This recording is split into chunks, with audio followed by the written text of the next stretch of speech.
Baba yetu wa mbinguni, asante sana. Neema yako ni kubwa jioni hii ya leo kwa kutuketisha tena miguuni pako. Nena nasi unapotuhudumia kila mmoja kwa mahitaji ya sasa na mahitaji ya uzima wa milele. Asante kwa kujidhihirisha kwa kila mtazamaji na msikilizaji, na litukuzwe jina lako unapotuita na kutukaribisha miguuni pako, katika jina la Yesu Kristo, amina. Nyayo katika mapambano. Mtu mmoja ambaye ni mwanatheolojia aliyeishi katika karne ya 20. Huyu alizaliwa katika nchi ya Scotland. Ameandika vitabu vingi sana kuhusiana na dini, lakini nimependa kitu kimoja cha pekee alichokiandika. Aliandika akasema hivi: ziko siku kuu mbili katika maisha ya mwanadamu, mbili peke yake, na anaziita ni siku kuu mbili. Ya kwanza, siku uliyozaliwa, siku ambayo dunia ilikupokea ukavuta hewa ya oksijeni kwa kujitegemea baada ya kutoka katika tumbo la mama. Hii ni siku kuu ambayo dunia ilishabikia, dunia ilishangilia, kila jamii na namna yake ya kushabikia. Yeye anasema William Barclay, hiyo ni siku kuu. Lakini maandiko pia yanaelezea siku ya kuzaliwa, imetajwa mara kadhaa katika Biblia. Hiyo ni siku kuu ya kwanza. Lakini siku kuu ya pili, kwa mujibu wa William Barclay, anasema siku utakapogundua sababu ya kuzaliwa.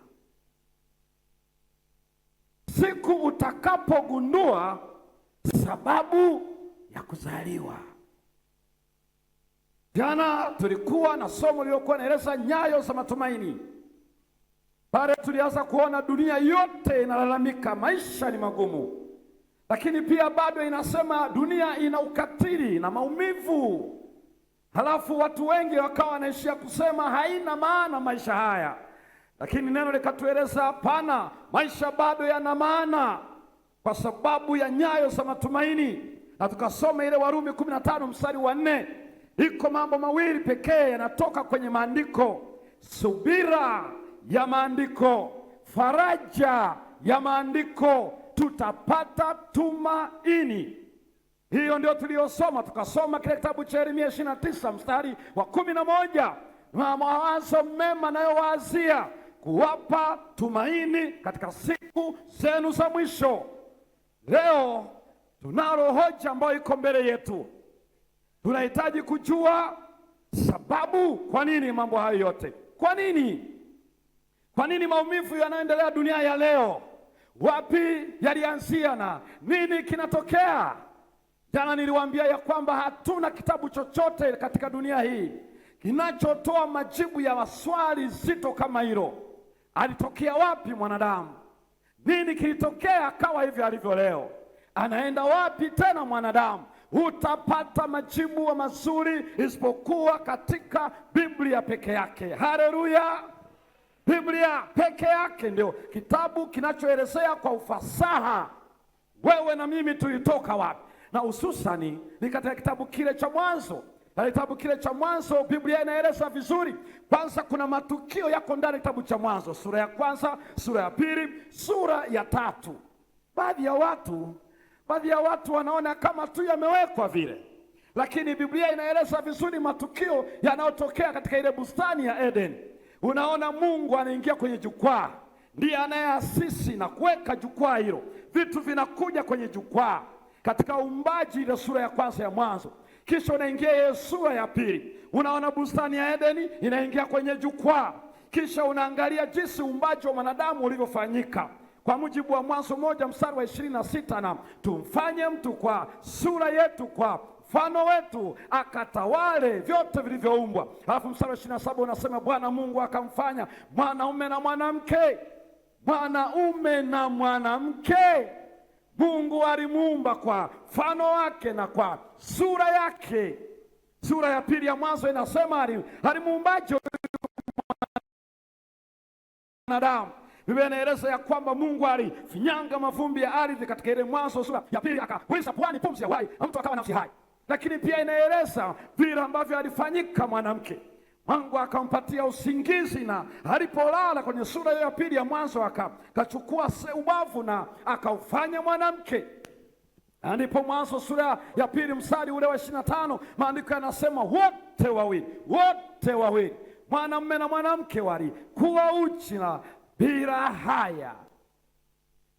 Tutakuja kuangalia vizuri siku zinazofuata, lakini hiyo ndio jukwaa linawekwa vile Mungu alivyofanya.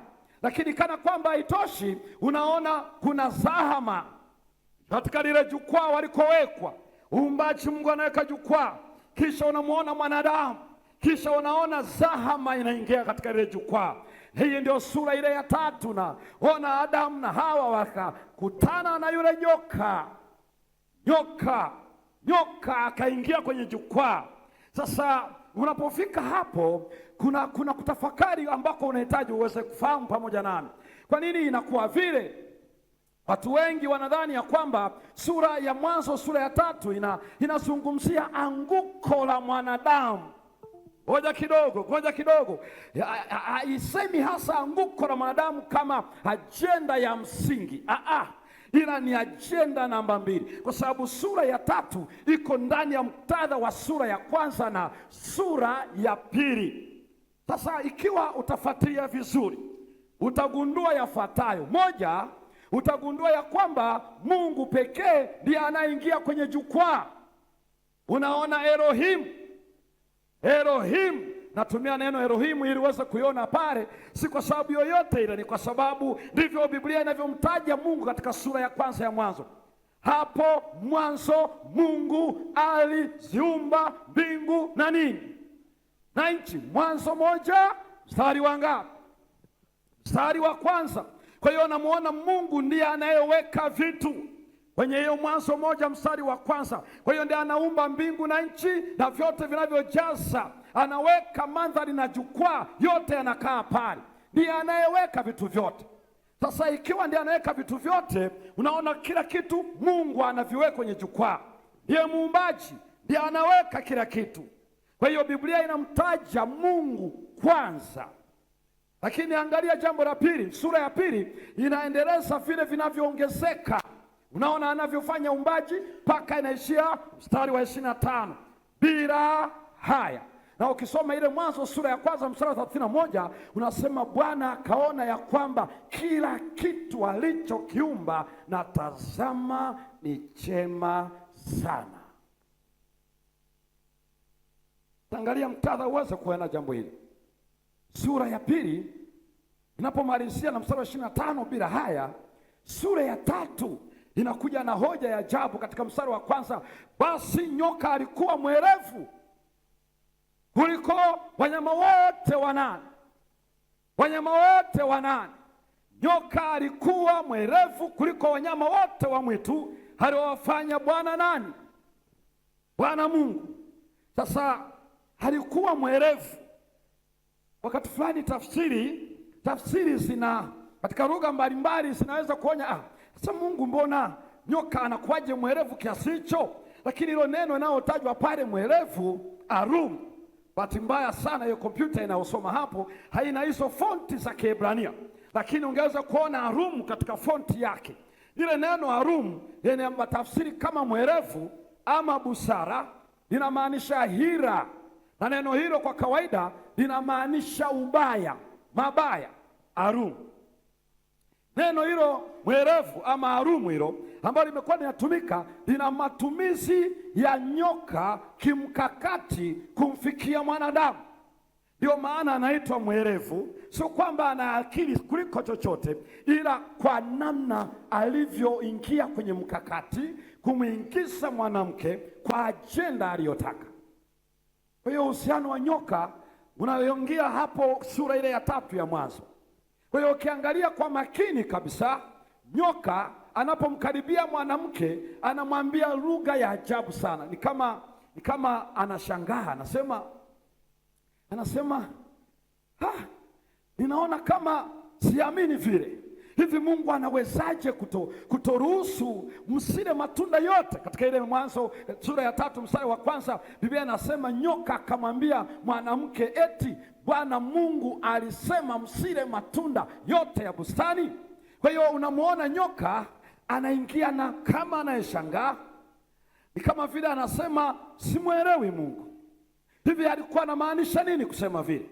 Lakini mwanamke katika jitihada, asema jitihada, katika jitihada ya kurekebisha uelewa wa nyoka asijue kuna nini mbele, yule mwanamke akajikuta naye anakosea kidogo. Sikiliza vizuri, akasema amesema msiale wala msifanyeje, siaguse. Ndivyo anavyojibu yule mwanamke katika hiyo Mwanzo sura ya 3 na ule mstari wa 1 na wa 2 wa 3, msiaguse. Neno msiaguse Mungu hakuwa amelisema, maana alipotoa ile katazo ni ile Mwanzo 2 mstari wa 17, matunda yote ya bustani mwaweza kula, lakini matunda ya mti wa ujuzi wa mema na mabaya msile, maana siku utakapokula matunda hayo utakufa hakika. Sasa mwanamke akajikuta katika kurekebisha uelewa wa nyoka, akaongeza mgogoro, akaongeza katazo katika amri ya Bwana. Nakumbuka mwaka jana nilikuwa pale nyumbani pale, na wakati niko pale nyumbani ilikuwa masaa kama ya jioni hivi kidogo, nilikuwa nimeketi pale sebuleni. Wakati nimeketi pale sebuleni, mke wangu alikuwa hapo dining, katika eneo la kupata chakula. Kulikuwa kuna kitu anafanya pale, lakini alikuwepo dada akiwa jikoni anaandaa chakula, na alikuwa ameinjika pale kwenye jiko, ameweka ile jiko anasema pressure cooker, ambalo unafunika alafu ule mvuke unaivisha kwa haraka. Lakini pia shemeji yangu mdogo wa mke wangu alikuwa chumbani.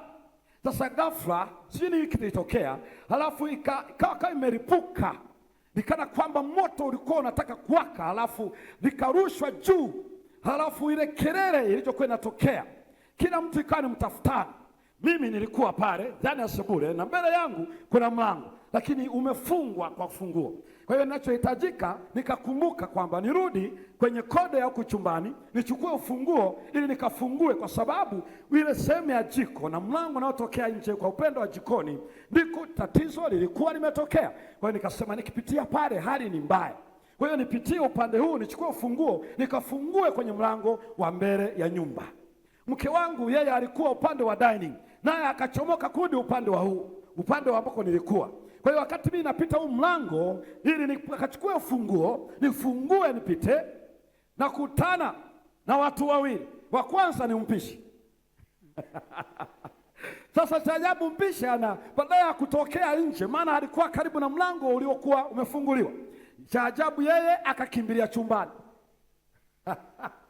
kana kwamba haitoshi, yule shemeji yangu ambaye ni mdogo wa mke wangu aliyekuwa chumbani akajua hapa kila mtu ajiponye nafsi, lakini ili atoke lazima apitie jikoni, na jikoni ndipo kuna zahabu. Sasa mimi ninaingia tu kwenye kode ya kwenda vyumbani, na kutana napita kwa haraka. Kabla sijagundua, nikagundua moto hauwaki, lakini chumba kimejaa mvuke.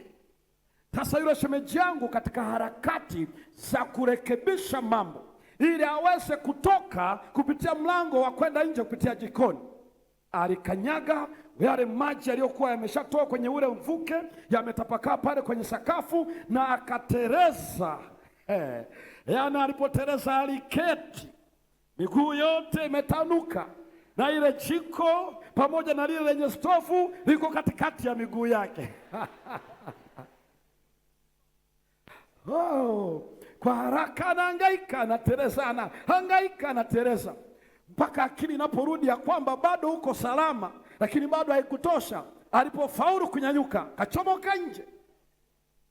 Katika harakati za kuokoa, katika harakati za kujiponya, katika harakati za kurekebisha, yule mama akaongezea katazo juu ya amri ya Bwana, wala msiaguse.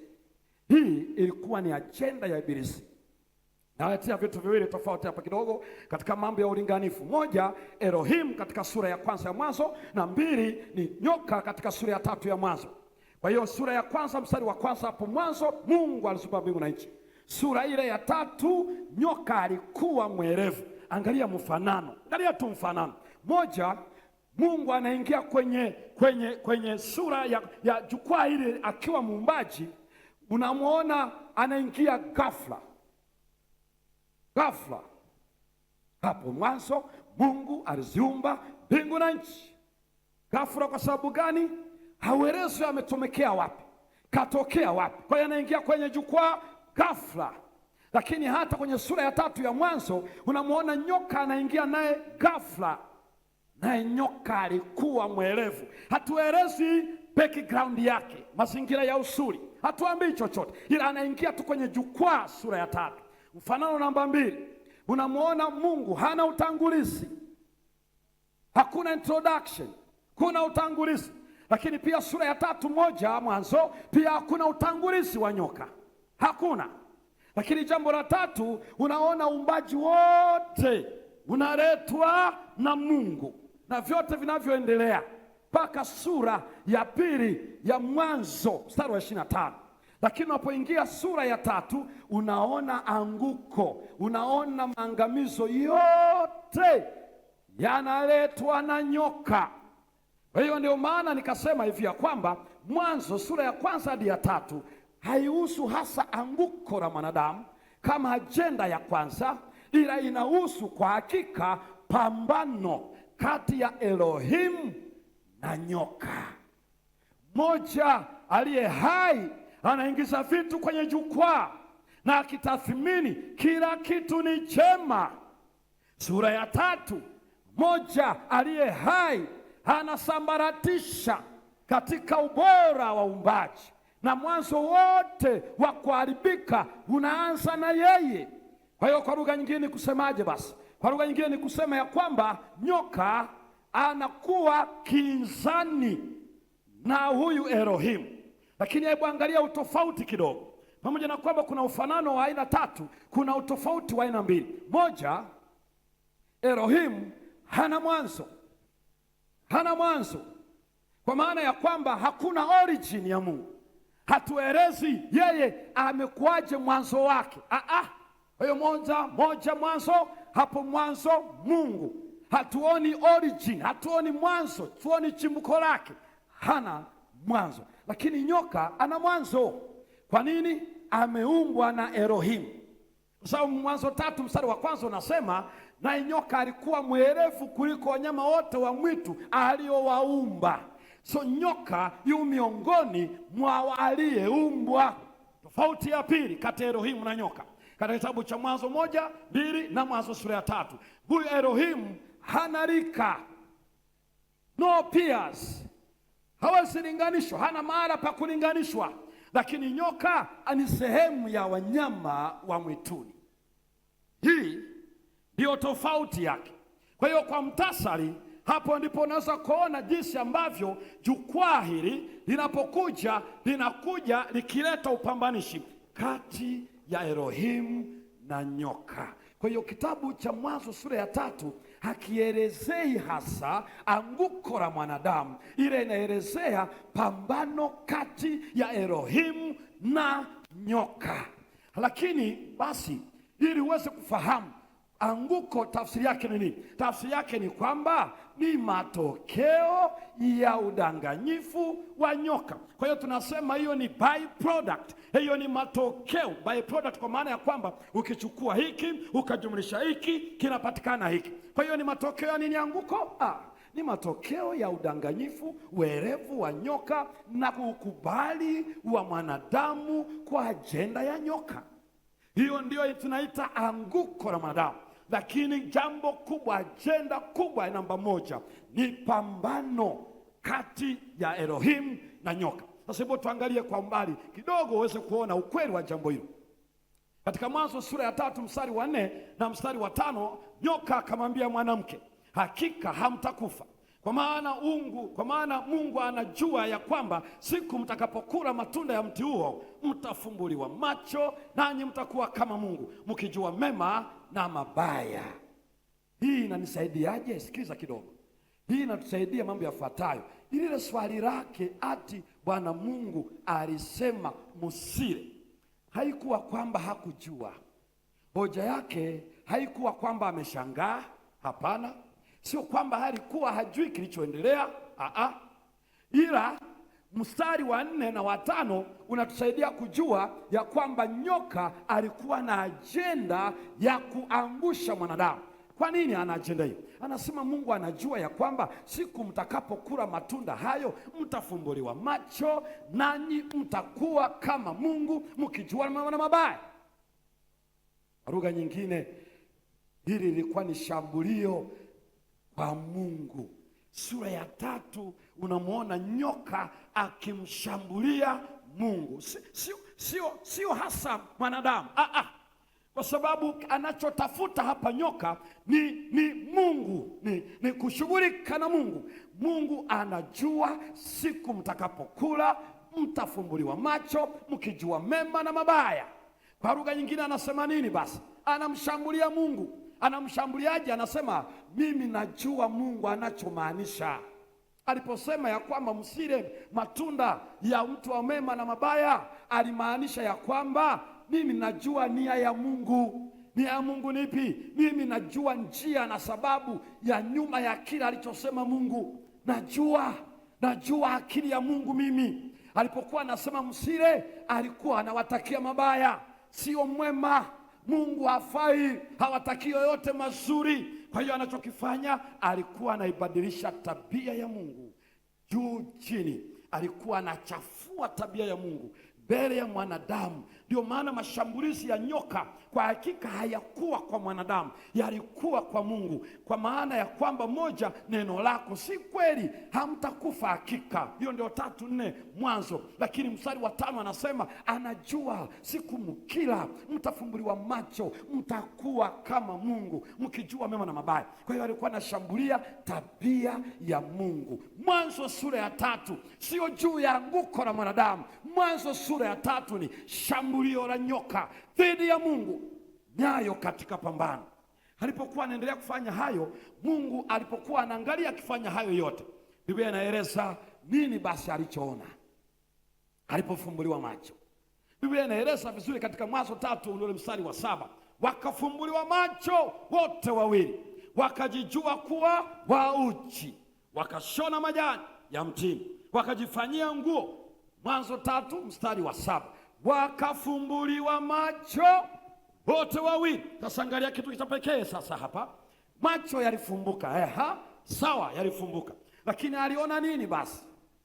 Aliona nini basi? Biblia inaeleza ya kwamba macho yalipofumbuliwa aliona uchi wake. Ndio maarifa hayo. Akajijua ya kwamba yuko uchi kabisa, akajua yuko uchi kabisa. Kisha akajificha, akaona haya, akashona majani ya mtini ikawa vazi lake. Hiki ndicho Ibilisi alichokuwa anafanya. Na bahati nzuri Hawa yuko wazi kabisa, maana anasema nyoka alinidanganya. Kumbe utafumbuliwa macho, utakuwa kama Mungu, ukijua mema na mabaya. Sicho kilichotokea. Macho yalifumbuliwa ndio, lakini alichoona hakuona uzuri wa Mungu, hakuona hekima ya juu ya Bwana, ila alishia kuona aibu yake, alishia kuona uchi wake, alishia kupata hofu, na matokeo yakawa sivyo alivyotazamia. Alidanganywa. Naam, alidanganywa. Na kwa sababu hiyo Mungu akaingia kwenye jukwaa. Angalia vizuri kidogo, kwa sababu Mwanzo sura ya 3 haihusu shambulio la mwanadamu, inahusu shambulio kwa Mungu. Sasa Mungu akaingia kwenye jukwaa mwenyewe kuimaliza ile vita. Angalia jinsi alivyoshughulika nayo. Sasa hapa ndipo nahitaji uweze kusikiza kidogo, kwa sababu Mungu alianza kujibu lile swali. Kwanza alianza na mwanadamu, na Biblia inasema akaanza kwa swali. Swali la Mungu na la nyoka ni tofauti. La nyoka katika Mwanzo 3 mstari wa 1, eti Bwana Mungu alisema msile, ilikuwa ni kujenga hoja, mashaka na kutoamini alichosema Mungu. Lakini swali la Mungu katika Mwanzo sura ile ya 3, Adamu uko wapi? Inaeleza ya kwamba hapa na nukuu, Bwana, kisha wakasikia sauti ya Bwana Mungu akitembea bustanini wakati wa jua kupunga. Adamu na mkewe wakajificha kati ya mti wa bustani, Bwana Mungu asiwaone. Bwana Mungu akamwita Adamu, akamwambia, uko wapi? Uko wapi Adamu? Ile swali sio kwamba Mungu hakujua Adamu yuko wapi. Ile swali ukisikia wapi, wapi, ile ni swali linalotaka utathmini msingi. Check out your foundation. Msingi wako umeweka wapi? Uko wapi Adamu? Nilikuweka hapa. Jukwaa nilokuweka ni hili. Umeenda wapi? Sio kwamba Mungu hakumuona, kwa sababu Biblia inasema Mungu ukienda baharini huko, ukienda chini ya dunia huko, ukienda giza mchana, vyote vinasemezana. Kwa hiyo uko wapi? Sio kwamba Mungu hakujua, ila alitaka Adamu atathimini alivyotumia akili yake, kisha angalie msingi wa akili yake ulipaswa kukaa wapi. Na alipomaliza hiyo hoja, akaingia hoja ya pili katika Mwanzo sura ya 3 na mstari wa 15. Hapa na nukuu, nami nitaweka uadui kati yako na huyo mwanamke, na kati ya uzao wako na uzao wake, huo utakuponda kichwa na wewe utamponda kisigino. Baada ya kumtaka Adamu, baada ya kuona Adamu atambue hali iliyotokea, sasa anakwenda amara ambako kukabiliana na aliyetoa mashambulizi. Narudia kusema ya kwamba Mwanzo sura ya 3 haihusu hasa anguko la mwanadamu, linahusu pambano kati ya Elohim na nyoka. Na kwa sababu kwa Adamu ilikuwa tu zile ni nyayo, kwa Adamu aliposikia nyayo akaogopa, akafikiri mashambulio ya Elohim yanaenda juu yake. Si kweli. Mungu alikuwa tu amwambie ya kwamba bado niko nawe. Haleluya, bado niko nawe. Nyayo zangu haziendi kwako, mapambano yangu sio dhidi yako, ninapita tu, ninakwenda kwa nyoka. Ndio Mwanzo ile 3 mstari wa 16, naweka uadui na anakuja mzao, na yeye atakanyaga nyayo juu ya kichwa chako. Haleluya, nyayo katika mapambano. Hapa ndipo Mungu alikoweka wazi tena, akasema nitaweka nyayo juu ya kichwa cha nyoka. Sio juu ya kichwa cha Adamu, hapana, juu ya kichwa cha nyoka. Na kwa sababu hiyo akatangaza pambano. Kadri unavyoendelea kuja, tutakuja kuona juu ya jambo hili alilolisema ni nini. Wakati nyayo ya Mungu inapowekwa kwenye pambano, kwenye lile jukwaa, kwenye ile stage, pale uso kwa uso, sio na Adamu, uso kwa uso na huyu nyoka aliyeingia kwenye orodha ya kupambana na Elohim. Kana kwamba haitoshi, Mungu alipotoa sauti swali la kumsaidia Adamu arejee, akatangaza pambano.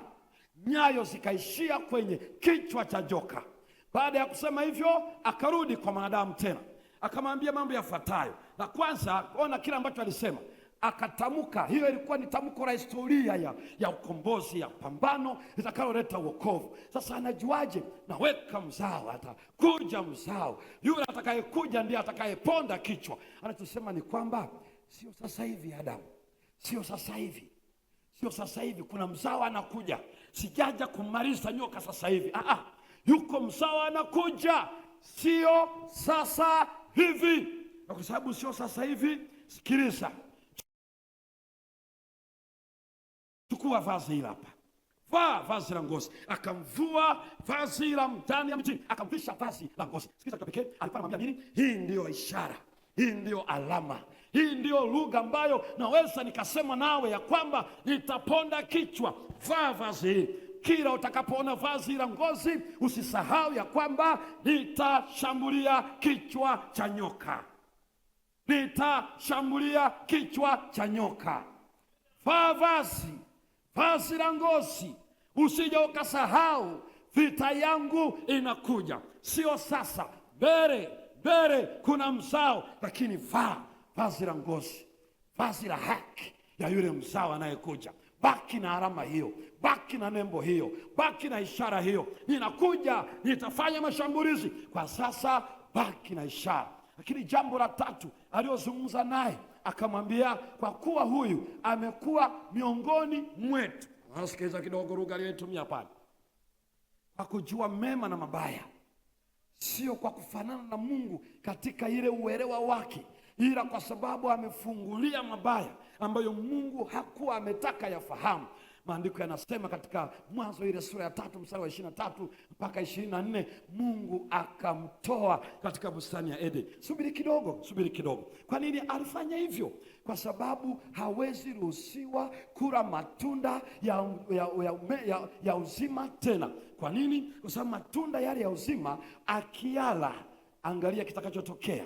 Ataishi bila kifo, akiwa katika magumu, katika machungu. Kama ni ugonjwa, hawezi kwenda kaburini. Kama ni ajali, haitampeleka mautini. Kama ni uzee, itabaki tu hapo. Atabaki mishipa, atabaki mifupa, lakini hawezi kwenda kaburini. Kama ni saratani, itashughulika na yeye, lakini hawezi kwenda kaburini. Kama ni kisukari, kama ni presha, kama ni ugonjwa wote, hataenda kaburini. Kwa hiyo Mungu akaona, hapana Adamu, hapana, kwa sababu nina ajenda ya kukurejesha tena.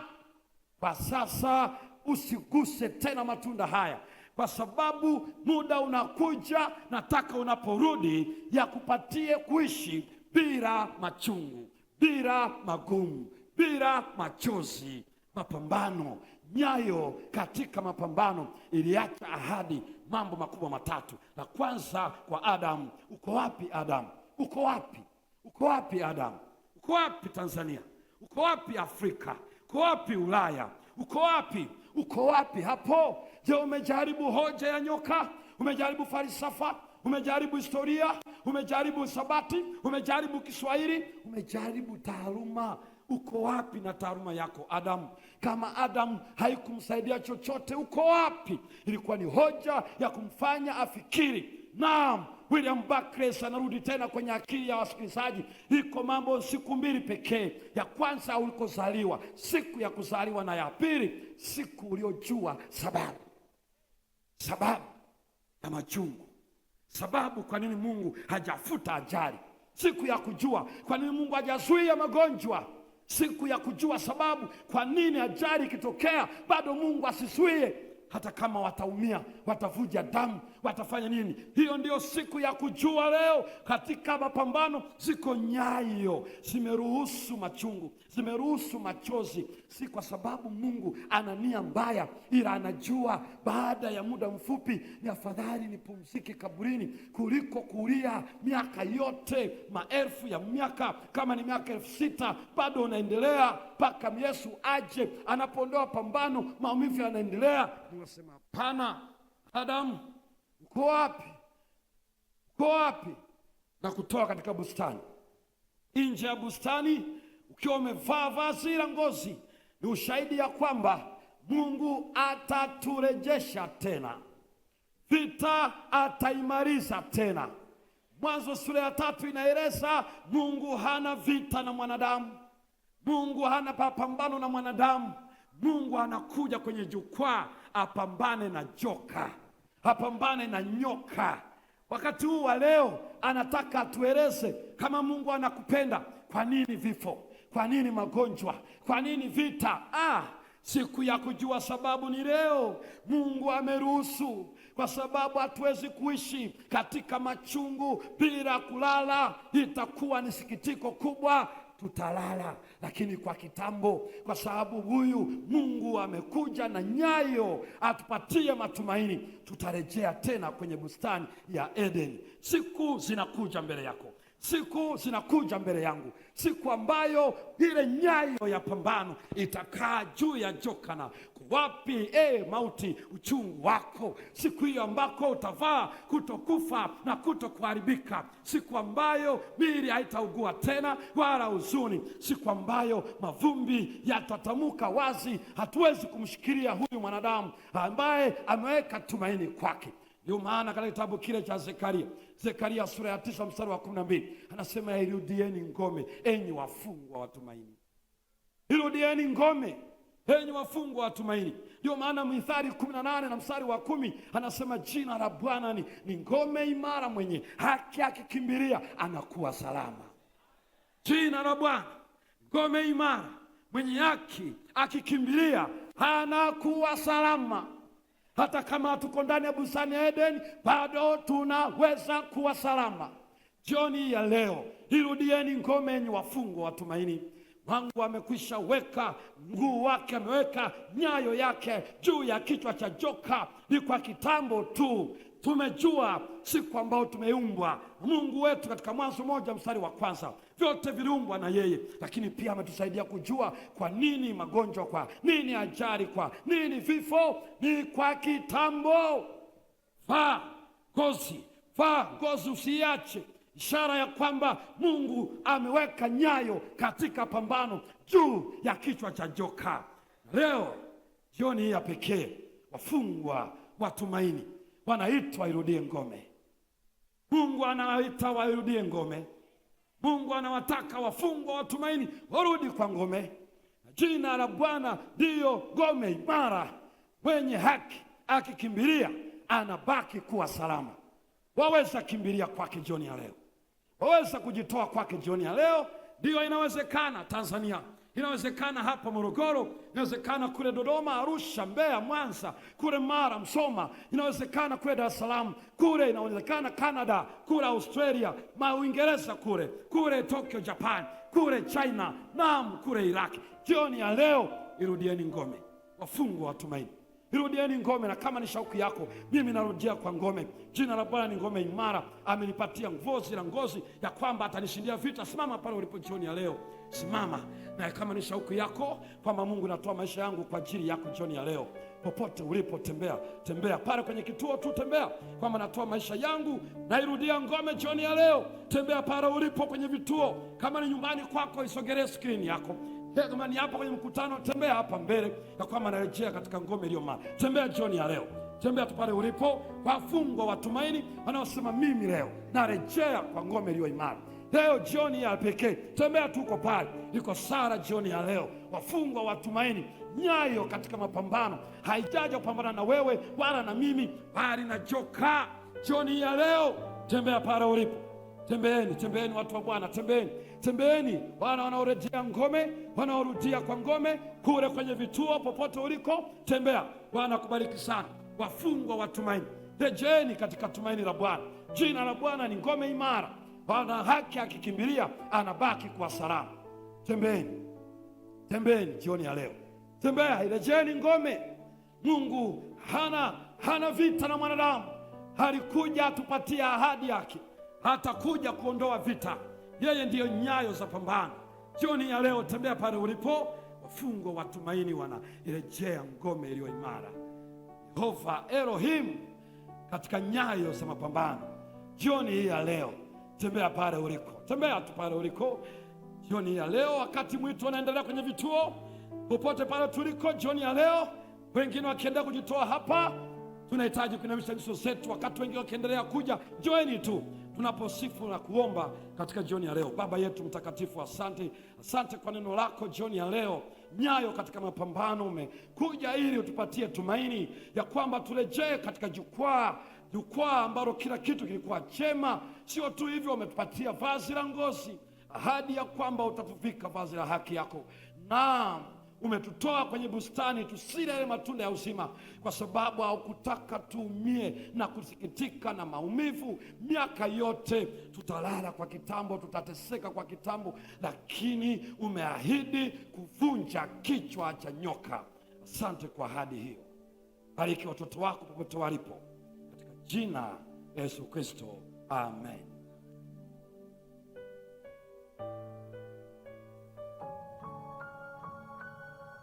Usiogope.